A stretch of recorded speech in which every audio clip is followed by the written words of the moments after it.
Oke, assalamualaikum warahmatullahi wabarakatuh. Perkenalkan, nama saya Adin. Aku di sini mau sedikit sharing-sharing tentang pengalaman kuliah di ilmu tanah. Ya walaupun aku juga masih kuliah sih, masih semester 4. Aku kuliah di program studi ilmu tanah Fakultas Pertanian UNS angkatan 2018. Jadi sampai saat ini masih semester 4. Mau sedikit sharing-sharing lah tentang ilmu tanah karena mungkin dari teman-teman masih banyak yang bingung di ilmu tanah itu kita ngapain, kenapa harus ada jurusan ilmu tanah, kenapa harus kita mempelajari tanah kayak gitu. Oke, yang pertama, aku kuliah di UNS ilmu tanah. Di ilmu tanah UNS itu maksudnya Fakultas Pertanian. Jadi ilmu tanah itu adalah ilmu yang mempelajari dua bidang konsentrasi keilmuan. Yang pertama itu ilmu kebumian, meliputi kayak geografi, geologi, dan seperti itulah yang hubungannya dengan tanah langsung. Kemudian ilmu yang kedua itu tentang ilmu pertanian atau hidrologi. Jadi nanti di situ kita belajar tentang tanah yang baik untuk pertanian itu seperti apa. Entah itu mungkin dari jenis tanahnya sampai tingkat kesuburan tanahnya kayak gitu. Untuk visi dari prodi ilmu tanah sendiri itu adalah mengembangkan ilmu dan teknologi di bidang tanah dan pengolahan sumber daya lahan di bidang daerah aliran sungai kayak gitu. Jadi udah dipastikan nanti yang dipelajari itu bakal seperti itu, entah tanah, air, udara, kayak avatar ya. Oke, yang pertama kenapa aku milih ilmu tanah dulu, karena aku sempat bingung juga sih. Jadi di ilmu tanah itu karena mungkin prodi ilmu tanah itu di Indonesia masih sedikit, jadi aku agak tertarik mempelajari di ilmu tanah. Karena apa? Karena nanti setelah lulus kita bakal punya prospek, punya peluang yang lebih besar bekerja di suatu instansi maupun bekerja di tempat lain yang itu membutuhkan ilmu di lingkungan ilmu tanah kayak gitu. Terus nanti yang dipelajari di ilmu tanah itu apa aja? Oke. Di ilmu tanah UNS khususnya karena aku kuliah di situ, di UNS itu nanti kita untuk semester awal itu kita masih basic pertanian dulu lah, basic pertanian dan basicnya ilmu tanah, seperti dasar-dasar ilmu tanah, bagaimana cara belajar mengklasifikasi tanah sehingga kita menentukan tanah tersebut, tapi itu masih tahap dasar. Kemudian kita juga mempelajari tentang pertanian secara umum, mungkin dari pengantar ilmu pertanian di Indonesia itu seperti apa kayak gitu. Kemudian ada juga ekonomi pertanian, ada juga sosiologi pertanian, yang mana kita nanti bakal ada praktikum yang kayak turun ke desa-desa kayak gitu, kayak mendata tingkat pertanian di desa itu seperti apa kayak gitu. Tapi itu masih tahap dasar, belum sampai ke yang cara rinci banget lah kayak gitu.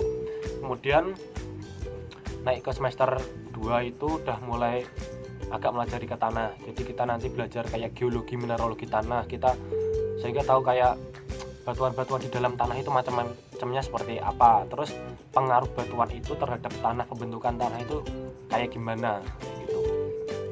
Terus ada juga mikrobiologi pertanian.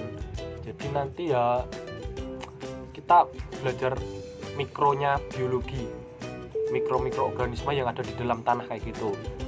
Kayak ya agak-agak gitulah, kita mempelajari kayak bakteri, terus kayak jamur, barang-barang kecil aja kita lihat, apalagi cintamu yang besar. Aduh. Oke. Terus setelah itu kita naik ke semester 3 itu udah mulai masuk ke tanah kayak gitu. Jadi nanti kita belajar tentang kimia tanah, fisika tanah, biologi tanah dan lain-lain.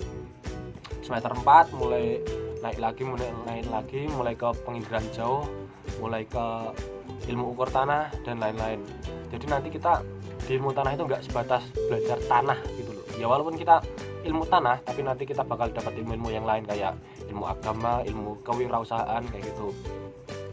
Kalau di ilmu tanah itu ada beberapa laboratorium. Yang pertama itu ada laboratorium biologi dan bioteknologi tanah. Kemudian ada juga laboratorium kimia dan kesuburan tanah. Kemudian ada juga lab pedologi dan survei tanah. Kemudian ada juga fisika dan konservasi tanah, dan ada juga lab agroklimatologi. Kemudian untuk laboratorium itu kita ada yang di dalam kampus, ada juga yang di lapang. Di lapang itu ada di Jumantono, yang mana Jumantono itu tempat kita praktikum di lahan. Jadi bentuknya ya kayak sawah gitu. Itu gabungan sama prodi-prodi lain di Fakultas Pertanian gitu. Terus kira-kira nanti kalau lulus mau jadi apa ya Kak? Oke, itu banyak yang tanya kayak gitu Kak aku selama aku jadi mahasiswa ilmu tanah ya, dari teman-temanku lah. Kalau dari data, kebanyakan ilmu tanah itu banyak yang bekerja di PNS, ada juga yang kayak di Badan Pertanian Nasional itu di bagian survei lahan atau pemetaan. Kemudian ada juga yang di perkebunan, entah itu perkebunan sawit, perkebunan kopi, perkebunan kakao dan lain-lain. Ada juga yang bekerja di Dinas Pertanian juga. Kemudian ada juga yang bekerja di menjadi wira swasta, ada membuat usaha sendiri. Ada juga yang kayak ngembangin ilmunya mungkin di ilmu tanah dulu tentang itu mikrobiologi. Jadi nanti waktu kerja itu dia ngembangin suatu apa ya, bakteri lah kayak gitu. Dan itu jadi usaha yang sangat prospek untuk di era sekarang kayak gitu. Kemudian di ilmu tanah itu ada kayak kerjasama di luar nggak Kak? Oh banyak sekali. Jadi kalau di ilmu tanah itu nanti kita ada kayak program exchange juga, pertukaran pelajar. Kalau dari yang saya tahu dari kemarin itu ada kakak-kakak tingkat saya yang udah ke Malaysia, udah ke Thailand kayak gitu. Itu sebenarnya itu prokernya bukan proker, itu yang ngadain dari pihak fakultas, tapi di prodi itu ada kuotanya kayak gitu. Kemudian kalau dari segi pengajar gimana Kak? Oke, kebanyakan di ilmu tanah itu pengajarnya banyak yang udah profesor atau guru besar, sehingga gimana ya, pembelajaran kita itu bakal langsung diajar oleh profesor yang mungkin sudah punya ilmu yang lebih dalam, lebih tinggi lah. Terus dosen-dosennya juga asik, friendly banget, perkuliahannya jadi lebih rasa keluargaan kayak gitulah. Terus di ilmu tanah UNS juga ada semacam kayak organisasi himpunan mahasiswa jurusan kayak gitu, namanya KMIT, Keluarga Mahasiswa Ilmu Tanah UNS ya. Jadi di situ kita yang jadi salah satu mempererat antar mahasiswa di ilmu tanah itu ya KMIT itu, dimana kita sering ada event-event dari mulai pengkaderan maupun minat dan bakat kayak gitu. Terus ada juga yang kayak organisasi yang eksternalnya juga banyak ilmu tanah, tapi ada yang tingkat nasional kayak gitu, dan sering adain kegiatan juga. Terus kira-kira di ilmu tanah itu selama jadi mahasiswa ilmu tanah gimana rasanya Kak?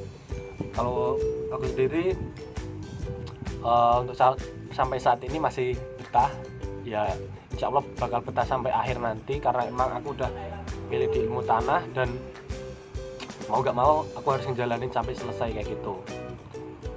Kira-kira kalau lulus mau jadi apa? Itu banyak juga sih, pengen jadi pengusaha apalah, pupuk atau yang lain, yang penting aku bisa nerapin ilmu-ilmu di ilmu tanah tadi. Terus kemudian ada juga kayak program magang di ilmu tanah itu beberapa, ada yang di BMKG, ada yang di perkebunan, ada juga yang di BPN, ada juga yang di Bali Tri kayak gitu. Jadi ya kita di ilmu tanah itu nggak hanya mempelajari tanah, tapi mempelajari ilmu-ilmu yang lain kayak gitu. Oke. Mungkin itu sedikit review tentang ilmu tanah. Jangan lupa like dan subscribe-nya biar aku tetap bisa buat konten review jurusan yang lain. Kalau jurusan kalian pengen di review, tag di komentar aja kayak gitu. Sekian, wassalamualaikum warahmatullahi wabarakatuh.